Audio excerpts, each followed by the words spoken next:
In a highly charged political season, North Carolina voters seeking answers turned to NBC-17 News. We led the way in televised political debates, producing 9 debates in our Decision 2010 coverage. This is the North Carolina U.S. Senate Democratic primary debate.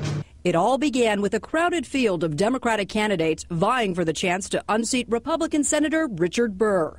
We expected a runoff and delivered another debate for voters, highlighting a key difference between the candidates: the troop surge in Afghanistan. It is the war against terrorists. When we put all of our eggs in one basket and concentrate on Afghanistan, one geographical place, that really means that we've taken our eye off of the ball. We aren't putting all of our eggs in one basket.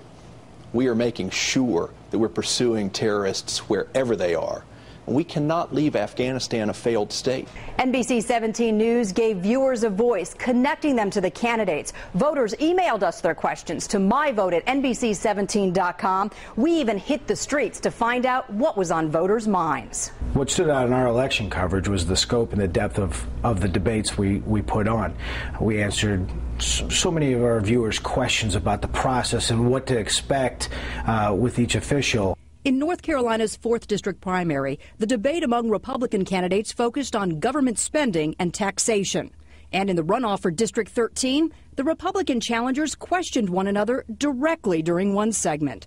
NBC-17 partnered with the North Carolina League of Women Voters for most of these debates. Having NBC-17 come to the league to ask us to partner has been wonderful. We really appreciate that because, again, that's what the league is all about, is getting the word out and educating the voter. And NBC has been wonderful to work with. The candidates agreed to ground rules, format, and terms for participation. We took our signed commitment seriously. And when 8th District Republican candidate Tim D'Annunzio backed out of his commitment, we exposed his conspiracy theory and reported the facts. It's local, it is good unbiased information. In the fall, we broadcast 4 hour-long congressional debates. District 1, we questioned Congressman G.K. Butterfield about an ethics investigation. District 2, the candidates defended their political ads. District 4, as well as 13, both produced some heated rebuttals. He's now waffling. Maybe he'll support the Department of Education. Maybe he won't. But in the Republican primary, he was very clear to Republican primary voters. He wanted to eliminate the Department of Education. He's been very clear he wants to eliminate Pell Grants and student loans. As far as student loan and Pell Grants, I have a student loan. My children have student loans. It is preposterous for the Congressman to make such an assessment. NBC-17 offered the only live televised U.S. Senate debate in prime time between Senator Burr and both his challengers, Democratic candidate Elaine Marshall and Libertarian Mike Beitler. Relevance is the key. For a news organization to be successful, it has to be relevant.